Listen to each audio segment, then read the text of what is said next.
ಮಹಿಳೆಯರ ಒಡಗೂಡಿ press meeting. ಏನಪ್ಪ ಅಂದರೆ ಒಂದು ಹೊಸ ಸಮಿತಿ ಆಗಿದೆ ಈಗ ಒಂದು 6 ತಿಂಗಳಿಂದ. ಅದು ನಮ್ಮ ಪಾಂಡವಪುರದಲ್ಲಿ ರಿಜಿಸ್ಟ್ರೇಷನ್ ಆಯಿತು, ಮಂಡ್ಯ ಜಿಲ್ಲೆ. ಸೊ ಅದಕ್ಕೆ ಸಂಬಂಧಪಟ್ಟಂಥವರು ಅದ್ರ ಹೆಸರೇನಪ್ಪ ಅಂದರೆ ರಾಷ್ಟ್ರೀಯ ಮಾನವ ಹಕ್ಕುಗಳ ಪುರುಷರ ಹಿತರಕ್ಷಣಾ ಸಮಿತಿ ಅಂತ. ಪುರುಷರ ಹಿತರಕ್ಷಣಾ ಸಮಿತಿ, ಪುರುಷರ ಹಿತರಕ್ಷಣಾ ಮಾಡಲಿಕ್ಕೂ ಕೂಡ ಇವರು ನೋಡಿ, ಇವರು ಅಧ್ಯಕ್ಷರು, ಇವರು ರಜನಿ ರಾಜ್ ಅಂತ, ನಮ್ಮ NYK ನಟರಾಜ್ ಇವರು ಉಪಾಧ್ಯಕ್ಷ. ನೀವು ಪರಿಚಯ ಮಾಡಿ ಮೇಡಮ್ ಎಲ್ಲರೂ.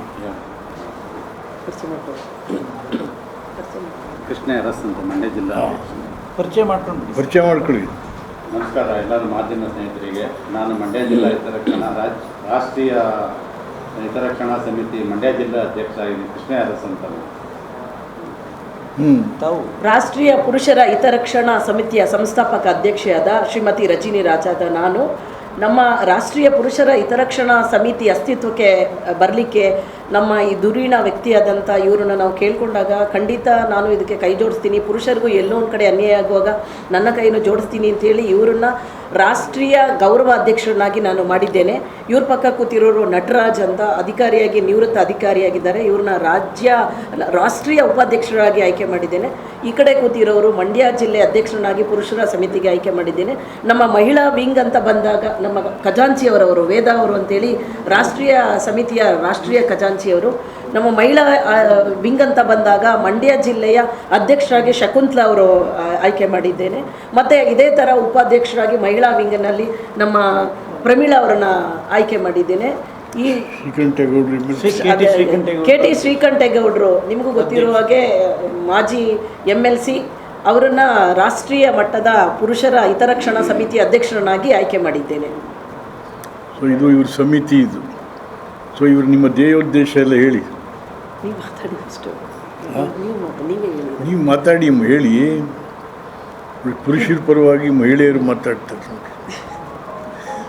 ಇಲ್ಲಿ ನೋಡಿ ಸರ್, ಯಾಕೆಂದರೆ ಹೆಣ್ಮಕ್ಳಿಗೆ ಏನಾದರೂ ಆಗಿದ್ರೆ ತಕ್ಷಣವೇ ಪತ್ರಿಕೆಲೆಲ್ಲ ಬರುತ್ತೆ, TV ಬರುತ್ತೆ, ಪೊಲೀಸ್ ಬರ್ತಾರೆ, ಏನೆಲ್ಲ ಆಗ್ತದೆ.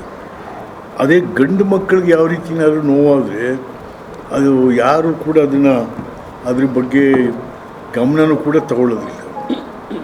ಈಗ ತಾವು TVಯಲ್ಲಿ ನೋಡ್ತಾ ಇರ್ತೀವಿ, ಪತ್ರಿಕೆಯಲ್ಲಿ ನೋಡ್ತಾ ಇರ್ತೀವಿ, ನಿನ್ನೆಯಿಂದ ಬರ್ತಾಯಿದ್ದೀವಿ ನೋಡಿ, ಗಂಡನ್ನೇ ಸಾಯಿಸ್ಬಿಟ್ಟಾಳೆ ಮೈಸೂರಲ್ಲೇ. ಹೀಗೆ ಇದು ಬೇಕಾಷ್ಟು ಆಗ್ತಾ ಇದ್ದಾವೆ. ಸೊ ಗಂಡಸರು ಹೆಂಗಸರ ಕ್ರೌರ್ಯಕ್ಕೆ ಬಲಿಯಾಗ್ತಾ ಇದ್ದಾರೆ. ಅದನ್ನು ಎದುರಿಸೋದಕ್ಕೋಸ್ಕರ ಈ ಸಮಿತಿ ಇವತ್ತಿನ ದಿವಸ, ಅದರಲ್ಲಿ ಗಂಡಸರು ಇದ್ದೀವಿ, ಹೆಂಗಸರು ಎಲ್ಲರೂ ಸೇರ್ಕೊಂಡು ಇದನ್ನು ಮಾಡಿದರೆ ಒಂದು ಹೊಸ ಸಮಿತಿ ಇದು ವಿಚಾರದಲ್ಲಿ.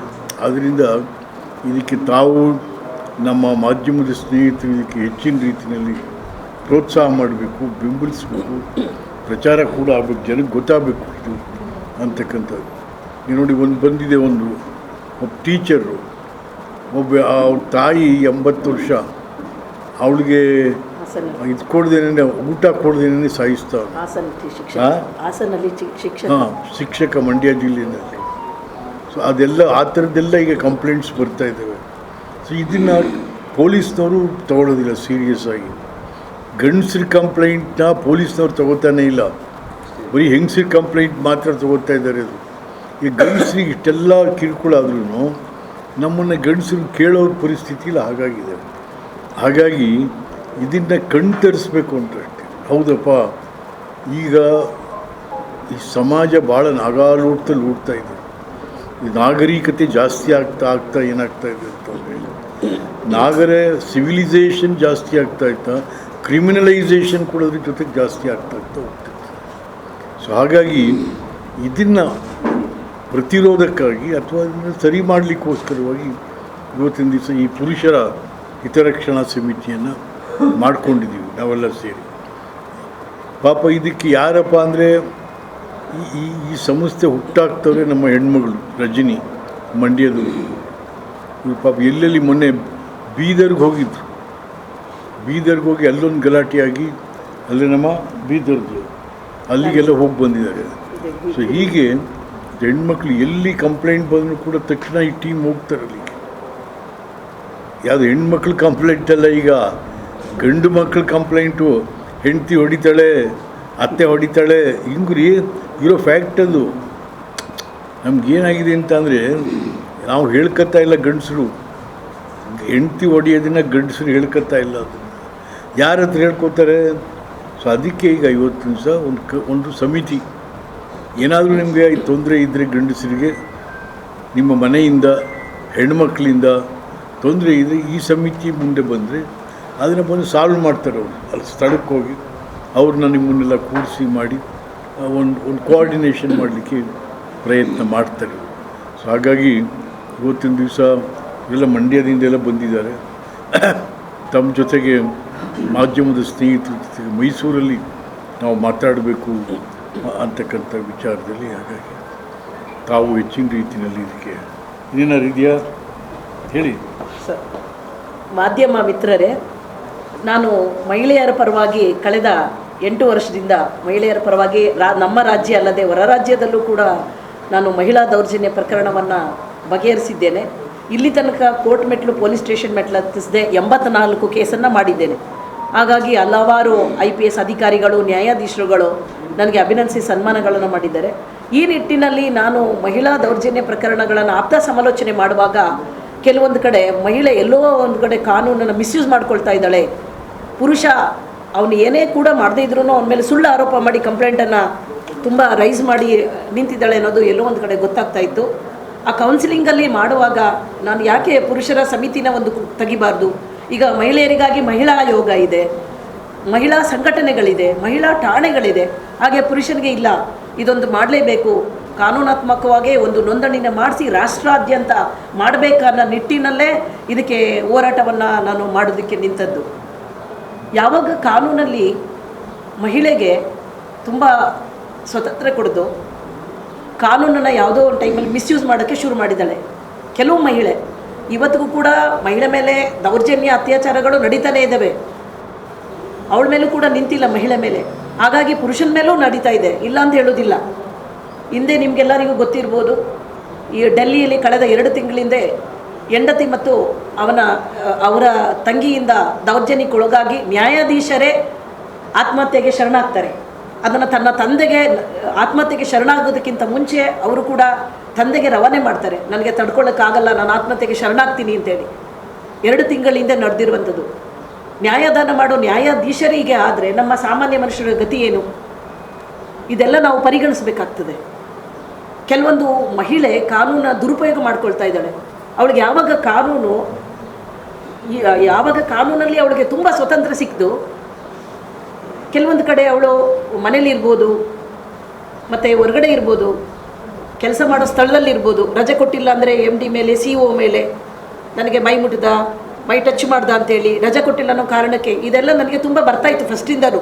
ನಾನು ಮಹಿಳೆ ಪರವಾಗಿ ಕೆಲಸ ಮಾಡುವಾಗ ಕೆಲವೊಂದು ಪುರುಷರು ಬಂದು ಹೇಳ್ಕೊಳ್ತಾ ಇದ್ರು, ಮೇಡಮ್ ನಾನು ಏನೂ ಮಾಡಿಲ್ಲ, ರಜೆ ಕೊಟ್ಟಿಲ್ಲ ಅನ್ನೋ ಕಾರಣಕ್ಕೆ 15 ದಿವಸ ರಜೆ ಕೇಳ್ತಾಳೆ, ಕೊಟ್ಟಿಲ್ಲ ಅನ್ನೋ ಕಾರಣಕ್ಕೆ ನಾನು ಪೊಲೀಸ್ ಸ್ಟೇಷನ್ಗೆ ಹೋಗ್ತೀನಿ, ಏನು ನಡೆದೇ ಇಲ್ಲ ಮೇಡಮ್, ಈ ಥರ ಎಲ್ಲ ಆರೋಪ ಬರ್ತಾ ಇದೆ ಅಂತ ಒಂದು ಕಡೆ ಬರ್ತಾಯಿತ್ತು.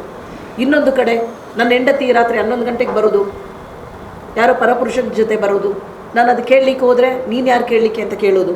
ಒಂದು ಕಡೆ ಈ ಥರ ಆಗ್ತಿತ್ತು. ಇನ್ನೊಂದು ಕಡೆ ನಾನು ಸಂಬಳ ತೊಗೊಳ್ತೀನಿ, ನಿನಗಿಂತ ಜಾಸ್ತಿ ಸಂಬಳ ತೊಗೊಳ್ತೀನಿ, ನೀನು ಮನೆ ಕೆಲಸ ಏನೋ ನಿಭಾಯಿಸ್ಕೊಂಡು ಇರಬೇಕು ಅನ್ನೋದು ಇನ್ನೊಂದು ಮಹಿಳೆ.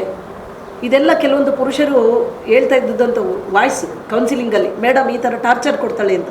ಅದಕ್ಕಾಗಿ ಯಾಕೆ ಮಾಡಬಾರ್ದು ಅನ್ನೋ ನಿಟ್ಟಿನಲ್ಲಿ ಈ ನಮ್ಮ ರಾಜ್ಯವೇ ನೋಡಿರುವಂಥ ಈ ದುರಿನ ವ್ಯಕ್ತಿಗಳನ್ನು ಹಾಕ್ಕೊಂಡೇ ನಾನು ನ್ಯಾಯವನ್ನು ಕೊಡಬೇಕು. ಈಗ ಮಹಿಳೆ ಬರ್ತಾಳೆ, ಪುರುಷನ ಮೇಲೆ ಹೇಳ್ತಿರ್ತಾಳೆ, ಕುಟುಂಬನ ಒಂದು ಮಾಡಿಕೊಡಿ, ಕೌಟುಂಬಿಕ ಕಲ. ಆವಾಗ ಇಬ್ಬರನ್ನೂ ಸೇರಿಸಿ ವಕೀಲರ ಮೂಲಕ ಆಪ್ತ ಸಮಾಲೋಚನೆ ಮಾಡಿ ತಿಳಿ ಮಾಡ್ತಾ ಇದ್ದದ್ದು, ಅವ್ರನ್ನ ದೂರ ಮಾಡ್ತಾ ಇರಲಿಲ್ಲ. ಒಂದು ಮಹಿಳೆ ದೂರನ್ನು ಕೊಟ್ಟರೆ ತನ್ನ ಪತಿ ಮೇಲೆ, ಕುಟುಂಬವನ್ನು ನನಗೆ ಸರಿ ಮಾಡಿಕೊಡಿ ದೂರನ್ನು ದಾಖಲಿಸಿದಾಗ ಆಪ್ತ ಸಮಾಲೋಚನೆ ಮೂಲಕ ನಾವು ಬಗೆಹರಿಸ್ತಾ ಇದ್ದದ್ದು. ಅದೇ ನಿಟ್ಟಿನಲ್ಲೇ ಪುರುಷ ಕೂಡ ಮಹಿಳೆ ಮೇಲೆ ಹೇಳಿದ್ರೆ ನಾವು ಗಂಡ ಹೆಂಡತಿನ ಒಂದು ಮನೆ ಕುಟುಂಬನ ನಾವು ದೂರ ಮಾಡೋದಿಲ್ಲ, ಆಪ್ತ ಸಮಾಲೋಚನೆ ಮೂಲಕ ಅದು ತಿಳಿವಳಿಕೆ ಹೇಳಿ ಮೂಡಿಸುವಂಥದ್ದೇ ರಾಷ್ಟ್ರೀಯ ಪುರುಷರ ಹಿತರಕ್ಷಣಾ ಸಮಿತಿಯನ್ನು ಮಾಡಿದ್ದೇವೆ. ಇವಾಗ ಇದು ಉತ್ತರ ಕನ್ನಡ ಜಿಲ್ಲೆ ಶಿರ್ಸಿಲೂ ಕೂಡ ನಾವು ಪ್ರೆಸ್ ಮೀಟ್ ಮಾಡಿದ್ವಿ. ಮತ್ತು ನೆಕ್ಸ್ಟು ಮಂಗಳೂರಿಂದೆಲ್ಲ ಈಗ ಇದ್ರ ಅಜೀವ ಸದಸ್ಯತ್ವ ಅಂತ 2000 ಮಾಡಿದ್ದೇವೆ. ಅಜೀವ ಸದಸ್ಯತ್ವ 2000 ಮಾಡಿದ್ದೇವೆ. ಆ ಪುರುಷನ ಕುಟುಂಬಕ್ಕಿರ್ಬೋದು ಅವರಿಗೆ ರಕ್ಷಣೆನ ನಾವು ಮಾಡೇ ಮಾಡ್ತೀವಿ.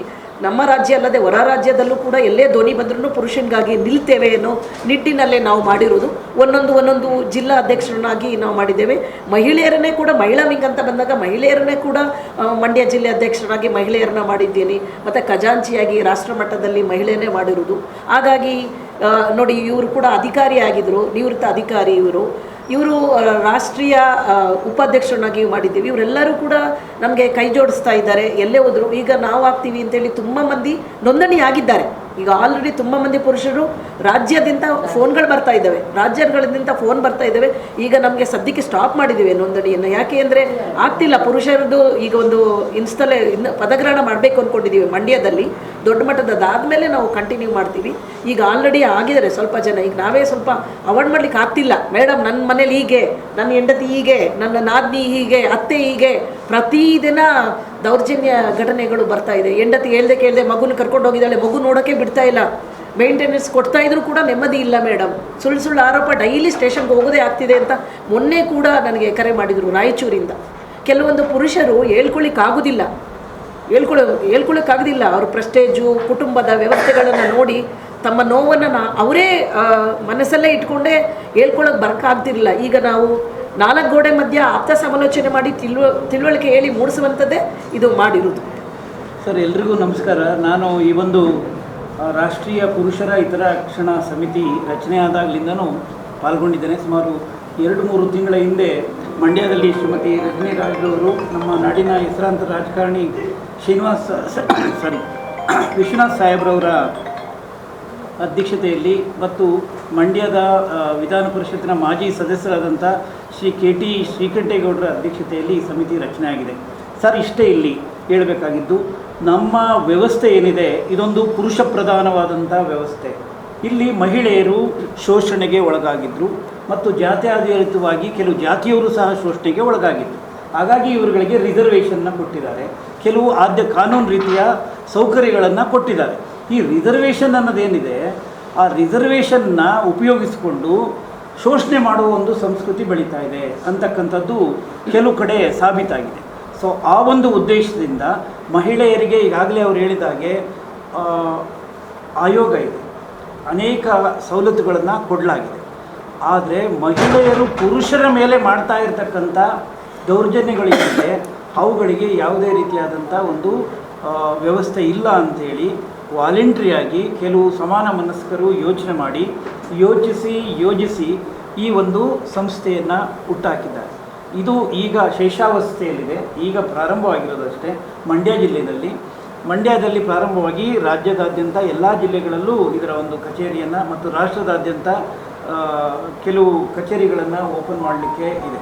ಇದರ ಉದ್ದೇಶ ಇಷ್ಟೇ, ಪುರುಷರ ಹಿತರಕ್ಷಣಾ ಸಮಿತಿ ಅಂತ ರಚನೆ ಆಗಿಬಿಟ್ಟು ಚಿನ್ನದ ಮಳೆ ಸುರಿಸ್ಬಿಡ್ತೇವೆ ನಾವು ಅಂತ ಏನೂ ಹೇಳ್ತಿಲ್ಲ. ಆದರೆ ಕೆಲವು ದೌರ್ಜನ್ಯಗಳು ನಡೆದಾಗ ಮಾತುಕತೆಗಳ ಮೂಲಕವಾಗಿ, ಕಾನೂನಿನ ಮೂಲಕವಾಗಿ ಏನು ಒಳ್ಳೆಯದನ್ನು ಸಮಾಜಕ್ಕೆ ಮಾಡಲಿಕ್ಕೆ ಸಾಧ್ಯತೆ ಇದೆಯೋ ಅದನ್ನು ಮಾಡೋ ಒಂದು ಗುರಿಯನ್ನು ನಾವು ಇಟ್ಕೊಂಡಿದ್ದೇವೆ.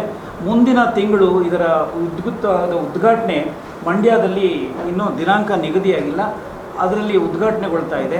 ಉದ್ಘಾಟನೆಗೊಂಡ ನಂತರ ನಾವು ರಾಜ್ಯಾದ್ಯಂತ ಎಲ್ಲ ಜಿಲ್ಲೆಗಳಲ್ಲಿ ಪ್ರವಾಸವನ್ನು ಮಾಡಿ ಅಲ್ಲಿ ಜಿಲ್ಲಾ ಮಟ್ಟದ ಸಮಿತಿಗಳನ್ನು ರಚನೆ ಮಾಡಿ ಆ ಮೂಲಕವಾಗಿ ಪುರುಷರ ಮೇಲೆ ಏನು ದೌರ್ಜನ್ಯಗಳು ಕೆಲವು ನಡೀತಾ ಇವೆ, ಹಂಗಂದ ತಕ್ಷಣ ಮಹಿಳೆಯರ ಮೇಲಿನ ದೌರ್ಜನ್ಯಗಳನ್ನು ನಾವು ಸಮರ್ಥಿಸ್ಕೊಳ್ತೀವಿ ಅಂತಲೂ ಹೇಳ್ತಿಲ್ಲ. ಸೊ ಅವ್ರ ಮೇಲೆ ನಡೀತಾ ಇರ್ತಕ್ಕಂಥ ದೌರ್ಜನ್ಯಗಳನ್ನು ಕಾಣಿಸ್ತೇವೆ. ಈ ಮಹಿಳೆಯರೇ ಅವರು ಬಹಳ ವರ್ಷದಿಂದ 7-8 ವರ್ಷದಿಂದ ಮಹಿಳಾ ಸಂಘಟನೆಗಳಲ್ಲಿ ಮಹಿಳಾ ಹೋರಾಟದಲ್ಲಿ ಪಾಲ್ಗೊಂಡಿರೋ ರಜನಿ ರಾಜ್. ಸೊ ಹಾಗಾಗಿ ಈ ಎಲ್ಲ ಒಟ್ಟಲ್ಲಿ ಎಲ್ಲಿ ದೌರ್ಜನ್ಯ ನಡೆದರೂ ಅದು ಪುರುಷರ ಮೇಲಾಗಲಿ ಮಹಿಳೆಯರ ಮೇಲಾಗಲಿ ಅದನ್ನು ಪ್ರತಿಭಟಿಸಲಿಕ್ಕೆ ಇದೊಂದು ವೇದಿಕೆ ಅಂತೇಳಿ ನಾವು ಸಿದ್ಧ. ಸ್ವಲ್ಪ ಮಾತಾಡಿ. ಯಾವಾಗ ಮಹಿಳೆ ಅವಳು ಇಂಡಿಪೆಂಡೆಂಟ್ ಆದಮೇಲೆ ಎಜುಕೇಷನ್ ಪಡೆದು ಎಂಪ್ಲಾಯ್ಮೆಂಟ್ ಆಗಿ ಆರ್ಥಿಕವಾಗಿ ಸ್ವಾವಲಂಬಿ ಆದ ಮೇಲೆ ಈ ಥರ ಘಟನೆಗಳು ಹೆಚ್ಚಾಯ್ತವೆ. ಇದನ್ನು ಕಾನೂನಾತ್ಮಕವಾಗಿ ನೀವು ಸರಿಪಡಿಸೋದು ಈ ರೀತಿ ಒಂದು ಸಂಘಟನೆ ಮೂಲಕ ಆಗುತ್ತಾ ಇದ್ರು. ಕಾನೂನಾತ್ಮಕವಾಗಿ ಈಗ ಮಹಿಳಾ ಆಯೋಗ ಕಾನೂನಾಗಿ ಯೋಜನೆ ಆದರೆ ಹೀಗಾಗಿದೆ. ಅದರ ಪುರುಷರಿಗಾದರೆ ಕಾನೂನಾತ್ಮಕವಾಗಿ ಏನು ಕ್ರಮ ತಗೊಳ್ಳೋದು, ಆ ರೀತಿ ನಿಟ್ಟಿನಲ್ಲಿ ನಿಮ್ದು ಹೋರಾಟ ಆಗುತ್ತಾ ಅಂತ. ಈಗ ನಿಜ ಮಹಿಳಾ ಆಯೋಗ ಇದೆ, ಮಹನೀಯರ ಆಯೋಗನೂ ಆಗಬೇಕು, ಪುರುಷರ ಆಯೋಗನೂ ಆಗಬೇಕು. ಅದೇ ಒತ್ತಾಯ ಈಗ. ಯಾಕೆ ಅಂತಂದರೆ ಇದು ಪ್ರಾರಂಭ ಅಷ್ಟೇ. ಈಗ ನೋಡಿ ಕೆಲವರಿಗೆ ಗೊತ್ತಾ ಇರ್ತದೆ. ಕಾನೂನಿನ ಒಂದು ಸ್ಟ್ರಕ್ಚರ್ ಏನಂತೀವಿ ಇರಬೇಕು ಸರ್. ಇದಕ್ಕೆ ಸುಮ್ಮನೆ ಇಲ್ಲಿ ಹೇಳ್ಬಿಟ್ರಾಗಲ್ಲ. ಅಲ್ಲ, ಕಾನೂನನ್ನು ಕೂಡ ಭಾಳ ಸೂಕ್ಷ್ಮವಾಗಿ ಅದನ್ನು ಪರಿಶೀಲನೆ ಮಾಡಿ ಕ್ರಮ ತಗೊಳ್ಳುವಂಥ ವ್ಯವಸ್ಥೆ ಅದು. ಕಾನೂನಲ್ಲೂ ತಿದ್ದುಪಡಿಗಳಾಗಬೇಕಾಗುತ್ತೆ. ಈಗ ನಮಗೆ ಮಹಿಳಾ ಪೊಲೀಸ್ ಸ್ಟೇಷನ್ ಇದೆ. ಮಹಿಳಾ ಪೊಲೀಸ್ ಸ್ಟೇಷನ್ ಏನಾಗುತ್ತೆ, ನೀವು ಮಾನ್ಯರು ಯಾರಾದರೂ ಹೋಗಿ ಸ್ವಾಮಿ ನಾನು ಹೆಡ್ತಿ ಹೊಡಿತಾಳೆ, ನಮ್ಮ ನಾದಿನಿ ಹೊಡ್ತಾರೆ, ಹೋಗ ಹುಚ್ಚ ನೀನು ಅಂತಾರೆ. ಬಟ್ ಸೀರಿಯಸ್ಸಾಗಿ ತೊಗೊಳ್ಳಲ್ಲ ಮಹಿಳಾ ಪೊಲೀಸ್ ಸ್ಟೇಷನಲ್ಲಿ. ಹಾಗಾಗಿ ಮಹಿಳಾ ಪೊಲೀಸ್ ಸ್ಟೇಷನ್ಗಳಿದ್ದಾವೆ, ಅಲ್ಲೇ ದೌರ್ಜನ್ಯ ನಡೀತಾ ಇರ್ತದೆ ಮಹಿಳಾ ಪೊಲೀಸ್ ಸ್ಟೇಷನಲ್ಲಿ. ಹಾಗಾಗಿ ಇವತ್ತಿನ ದಿವಸ ಇದಕ್ಕೆಲ್ಲ ಸರಿಯಾದ ರೀತಿಯಲ್ಲಿ ಒಂದು ರಿಡ್ರೆಸ್ ಮಾಡಬೇಕು ಈ ಪ್ರಾಬ್ಲಮ್ನೆಲ್ಲ ಅಂತಕ್ಕಂಥ ರೀತಿಯೇ ನಾವು ಹೋರಾಟ ಎಲ್ಲ ಸೇರಿ ಶುರು ಮಾಡಿದ್ದಾರೆ. ಈಗ ಕೆಲವೊಂದು ನ್ಯಾಯಾಲಯಗಳಲ್ಲಿ ನ್ಯಾಯಾಧೀಶರಿಗೂ ಗೊತ್ತಾಗ್ತಾ ಇದೆ, ಸುಳ್ಳು ಸುಳ್ಳು ಆರೋಪನೆ ಮಾಡ್ಕೊಂಡು ಬರ್ತಾ ಇದ್ದಾರೆ ಕೆಲವು ಹೆಣ್ಮಕ್ಳು ಅಂತ. ಮೊನ್ನೆ ಕೂಡ ಒಬ್ಬರು ನ್ಯಾಯಾಧೀಶರು ಹೇಳಿದ್ದಾರೆ, ಬಂದಂಥ ದೂರುದಾರರು ಏನಿದೆ ಠಾಣೆಗೆ ಅದನ್ನು ಆಲಿಸಿ ಆಮೇಲೆ FIR ಮಾಡಬೇಕು ಅಂತಲೂ ಕೂಡ ಹೇಳಿದ್ದಾರೆ ನ್ಯಾಯಾಧೀಶರು. ಕ್ರಮ ತಗೊಳ್ಳುವಂಥ ವ್ಯವಸ್ಥೆ ಕಾನೂನಿನ ಚೌಕಟ್ಟಿನಲ್ಲಿ ಆಗಬೇಕು ಅಂತ, ಅದನ್ನು ಮುಟ್ಟಿಸ್ಬೇಕು ಸರ್ಕಾರಕ್ಕೆ ಅಂತಲೇ ನಮ್ಮ ಸಾಹೇಬರು ನಿಂತಿದ್ದಾರೆ. ಸರ್ಕಾರಕ್ಕೆ ಇದನ್ನು ಹೇಳಲೇಬೇಕು. ದೌರ್ಜನ್ಯ ನಡೀತಾ ಇರೋದನ್ನ ಸರ್ಕಾರ ಗಮನಕ್ಕೆ ನಾನು ತರ್ತೀನಿ ಅಂತ ಸಾಹೇಬರು ಹೇಳ್ತಾ ಇದ್ದಾರೆ.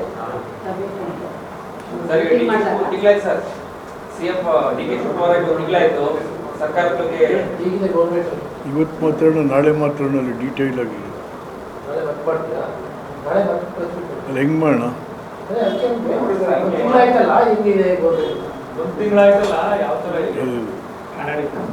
ಅಲ್ಲ, ಇಲ್ಲಿ ಹೇಳ್ಬಿಡಿ, ಅದನ್ನು ಎಕ್ಸ್ಪ್ರೆಸ್ ಮಾಡಿಬಿಡೋಣ. ಸರ್, ಈಗ DK ಶಿವಕುಮಾರ್ ಅವರು ಈ ರಾಜ್ಯದ ಮುಖ್ಯಮಂತ್ರಿಯಾಗಿ ಅಧಿಕಾರ ವಹಿಸಿಕೊಂಡು 1 ತಿಂಗಳಾಯಿತು. ಈ 3 ವರ್ಷದಲ್ಲಿ ಕರ್ನಾಟಕ ರಾಜ್ಯದಲ್ಲಿ ಯಾವುದೇ ಅಭಿವೃದ್ಧಿ ಕಾರ್ಯಗಳು ಆಗಲಿಲ್ಲ. ಹಿಂದಿನ 3 ವರ್ಷ ಸುಮ್ಮನೆ ನಾನೇ 5 ವರ್ಷ ಅಷ್ಟಾಯ್ತೇ ಹೊರತು ಯಾವ ಅಭಿವೃದ್ಧಿ ಕಾರ್ಯಗಳು ಲಾಂಚ್ ಕೂಡ ಆಗಲಿಲ್ಲ. ಬಟ್ ಇಲ್ಲಿ ಒಂದು ಭಾಳ ನಾವು ಗಮನಿಸಬೇಕಂದ್ರೆ DK ಶಿವಕುಮಾರ್ ಈ ಗಣರಾಜ್ಯ ವ್ಯವಸ್ಥೆಗೆ ಭಾಳಷ್ಟು ಗೌರವ ಕೊಟ್ಟಿದ್ದಾರೆ. Because democratic style and set of administration in India, ಇಲ್ಲಿ ಗಣರಾಜ್ಯ ಭಾಳ ಮುಖ್ಯ. ಫೆಡರಲ್ ಸಿಸ್ಟಮ್, ಸೆಂಟ್ರಲ್ ಮತ್ತು ಸ್ಟೇಟ್ ಎರಡೂ ಒಟ್ಟಿಗೆ ಹೋಗಬೇಕಾಗುತ್ತೆ. ಬಟ್ ಹಿಂದಿನ ಸರ್ಕಾರಗಳಲ್ಲಿ ಸುಮ್ಮನೆ ಸೆಂಟ್ರಲ್ ಗೌರ್ಮೆಂಟ್ನ ಬೈಕೊಳ್ತಿರ್ಬೋದು ಮತ್ತು ಅವ್ರ ಕಾರ್ಯಕ್ರಮಗಳನ್ನು. ಈಗ ಮಹಾತ್ಮ ಗಾಂಧಿ ಇದಿತ್ತಲ್ಲ, ಅದನ್ನೇನೋ ಹೆಸರು ಚೇಂಜ್ ಮಾಡಿದ್ರು ಅಂತ ಸ್ಟಾರ್ಟೇ ಮಾಡಲಿಲ್ಲ ಈಗ. ಬಟ್ ಈಗ ಶಿವಕುಮಾರ್ ಬಂದು ಸ್ಟಾರ್ಟ್ ಆಯ್ತು. ಸೊ ಈಗ ಒಂದು ಯಾವುದೋ ಒಂದು ಸೆಂಟ್ರಲ್ ಗೌರ್ಮೆಂಟ್ ಒಂದು ಪ್ರೋಗ್ರಾಮ್ ಕೊಡ್ತಾರೆ, ಇಲ್ಲ ರೀ ಅಲ್ಲಿ ನಾವು ಮಾಡೋಕ್ಕಾಗೋದಿಲ್ಲ. ನೋ, ಹಂಗಾಗಲ್ಲ. ಅದು ಯಾರಿಗೆ ಲಾಸ್? ಯಾರಿಗೆ? It is a loss to the state, not to an individual or a minister or a chief minister. So ಈ ಥರ ಅದನ್ನು ಈ ಫೆಡ್ರಲ್ ಸಿಸ್ಟಮ್ಗೆ DK ಶಿವಕುಮಾರ್ ಭಾಳ ಗೌರವ ಕೊಡ್ತಾರೆ. ನಾವು ಹಿಂದಿನ ಮುಖ್ಯಮಂತ್ರಿ ಲಾಯರು ಪಾಯರು ಅದು ಏನಾಯಿತು ಅಂತ ಒಂದು ವಿಶೇಷತೆಯಲ್ಲಿ ಕೆಲಸಗಳು ಸ್ಟಾರ್ಟ್ ಆಗಿದೆ. ನಾನು ಕೂಡ ಅವ್ರನ್ನ ರಿಕ್ವೆಸ್ಟ್ ಮಾಡಿದೆ. ಈಗ ಹೇಳಿದ್ರು, ಫಸ್ಟ್ ನಾನು ಮಾತಾಡಿದೆ ಅವ್ರಿಗೆ, ಪ್ರಭಾ ಇಲ್ಲಿ ಏನು ಮಾಡಿದ್ರು ಪರವಾಗಿಲ್ಲ, ಈ ರಾಜ್ಯಕ್ಕೆ ಉಚಿತ ಶಿಕ್ಷಣ, ಉಚಿತ ಆರೋಗ್ಯ ಅದಾಗಬೇಕು, ಅಕ್ಷರ ಮತ್ತು ಆರೋಗ್ಯ. ಸೊ ಆವಾಗಿದ್ದೀಗ ನಾವು ಮಕ್ಕಳಿಗೆ ಫ್ರೀ ಬಸ್ಸಸ್ ಏನೋ ಮಾಡಿದ್ದಾರೆ. ಇದನ್ನು ಕೂಡ primary school and primary health centre ಇದು ಭಾಳ ಮುಖ್ಯ. ಪ್ರೈಮರಿ, ಸೊ ಅದನ್ನೇನೋ ಬೇರೆ ಒಂದು ಸ್ಕೀಮ್ ಮಾಡ್ತಾಯಿದ್ದಾರೆ, ಒಂದೊಂದು ಬರ್ತಾರೆ. ಸೊ ಎನಿಹೌ ಈ 1 ತಿಂಗಳಲ್ಲಿ ನಾವು ನಂಬಬಹುದಾದ, ನಾವು ಹೌದಪ್ಪ ಈ ಸರ್ಕಾರ ಮಾಡುತ್ತೆ ಇರೋ ದಿವಸದಲ್ಲಿ, ಜಾಸ್ತಿ ದಿವಸ ಏನಿಲ್ಲ, ಇವರು ಇನ್ನೊಂದು 15-16 ತಿಂಗಳಿದೆ, 1-1.5 ವರ್ಷ. ಅಷ್ಟರಲ್ಲಿ ಕೆಲವು ಭಾಳ ಪ್ರಮುಖ ಯೋಜನೆಗಳನ್ನು ತಗೋಬೇಕಾಗುತ್ತೆ. ಅದನ್ನು ತಗೋತಾರೆ ಅಂತಕ್ಕಂಥ ಭರವಸೆಯನ್ನು ಅವರು ಮೂಡಿಸಿದ್ದಾರೆ. ಮುಖ್ಯಮಂತ್ರಿಗಳು ಕರ್ನಾಟಕ ರಾಜ್ಯದ ಜನತೆಯಲ್ಲಿ ಒಂದು ಅಭಿವೃದ್ಧಿ ನಾನು ಮಾಡ್ತಾರೆ ಇವರು ಅಂತಕ್ಕಂಥ ಭರವಸೆ. ಯಾಕೆಂದರೆ ಇನ್ನು ಫುಲ್ ಫ್ಲೆಡ್ಜ್ಡ್ ಕ್ಯಾಬಿನೆಟ್ ಆಗುತ್ತೆ, ಬಹುಶಃ ಅದು ಇನ್ನೊಂದು 10ನೇ ತಾರೀಕೊಳಗೆ ಆಗ್ತದೆ ಅಂತ ಭರವಸೆ. ಫುಲ್ ಫ್ಲೆಡ್ಜ್ಡ್ ಕ್ಯಾಬಿನೆಟ್ ಆದರೆ ಸೊ ಎಲ್ರಿಗೂ ಕೂಡ ರೆಸ್ಪಾನ್ಸಿಬಿಲಿಟಿ ಸಿಗುತ್ತೆ, ಕೆಲಸಗಳು ಸ್ಟಾರ್ಟ್ ಆಗುತ್ತೆ. ಹಾಗಾಗಿ ಸಂತೋಷ.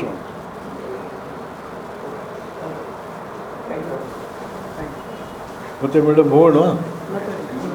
ಒಂದು ಸೆಕೆಂಡ್ ಮಾತಾಡ್ಬಿಡ್ತಾರೆ ಪುರುಷರ. ಮಾಧ್ಯಮ ಸ್ನೇಹಿತರೆ ಕರೆಕ್ಟಾಗಿ ಕೇಳಿ.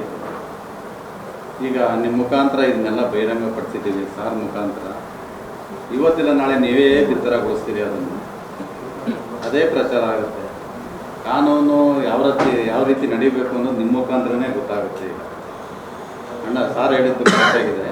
ಇದು ಹಂತವಾಗಿ ನಡ್ಕೊಂಡು ಹೋಗ್ತಾ ಇದೆ. ಶ್ರಮ ಪಡ್ತಾ ಇರುವಂಥವರು ಇವತ್ತು ಸಂತ ರಜನಿರಾಜ್ ಮೇಡಮ್ ಇದ್ದಾರಲ್ಲ, ಅವರು ನಿನ್ನೆ ರಾತ್ರಿ 11:30 ಬಂದಿದ್ದಾರೆ ಬೆಂಗಳೂರಿಗೆ. ದಿವಸ ಇಲ್ಲ ಅಂತಂದರೆ ಅವ್ರು 12 ಗಂಟೆ 1 ಗಂಟೆ ಮಲ್ಕೋತಾರೆ ರಾತ್ರಿ, ಇಡೀ ರಾತ್ರಿ. ಬೆಳಿಗ್ಗೆ 5 ಗಂಟೆಗೆ ಶುರುವಾದರೆ ಕಂಪ್ಲೇಂಟ್ದಾರರು ಮೊಬೈಲ್ ಯಾವಾಗಲೂ ಹಿಡಿದಿರ್ತಾರೆ, ಅಲ್ಲೇ ತಕ್ಷಣದಲ್ಲೇ ಬಗೆಹರಿಸ್ತಾರೆ. ಅದಕ್ಕೆ ಇದೆಲ್ಲ ಒಂದು ಸಮಿತಿ ಮಾಡಿ ಮಂಡ್ಯ ಜಿಲ್ಲೆಯಿಂದಲೇ ಪ್ರಾರಂಭ ಮಾಡಬೇಕು ಅಂತೇಳಿ ಇದನ್ನು ಪ್ರಾರಂಭ ಮಾಡಿದ್ದೀವಿ. ನಿಮ್ಮದೆಲ್ಲ ಸಹಕಾರ ಇರಲಿ. ನಮ್ಮ ವಿಶ್ವನಾಥ್ ಸಾಹೇಬರು ನಮಗೆ ಕೈ ಜೋಡಿಸಿದ್ದಾರೆ. ಇದರೊಳ್ಳೊಳ್ಳೆ ಸೋಮಶೇಖರ್ ಎಲ್ಲ ಒಳ್ಳೊಳ್ಳೆ ಧನ್ಯವಾದ ವ್ಯಕ್ತಿಗಳು ಇದ್ದಾರೆ, ಜಡ್ಜ್ಗಳು ಇದ್ದಾರೆ. ಮತ್ತು SP ಸಾಹೇಬರು ಒಳ್ಳೊಳ್ಳೆ ಅಧಿಕಾರಿಗಳಿಗೆಲ್ಲ ಗೊತ್ತಾಗಿದೆ. ಜೈಲಲ್ಲೆಲ್ಲ ಮೊನ್ನೆ ಇದು ಮಾಡಿದ್ದಾರೆ ಎನ್ನುಗೆ. ಮತ್ತು ನಮ್ಮ ನಟರಾಜ್ ಸಾಹೇಬರು ಇದ್ದಾರೆ. ಎಲ್ಲ ಚೆನ್ನಾಗಿ ನಡೀತಾ ಇದೆ. ಇನ್ನು ಮುಂದಕ್ಕೆ ಚೆನ್ನಾಗಿ ಹೋಗಲಿ ಅಂತೇಳಿ ನಾವು ಚಾಮುಂಡೇಶ್ವರಿ ಮೈಸೂರಿಂದೇ ನಾವು ಕೇಳ್ಕೊತಾ ಇದ್ದೀವಿ. ಇದೇ ಪ್ರಥಮ ಪ್ರೆಸ್ ಮೀಟಿಂಗ್ ಮಾಡಿದ್ದೀವಿ ನಿಮ್ಮ ಮುಖಾಂತರ.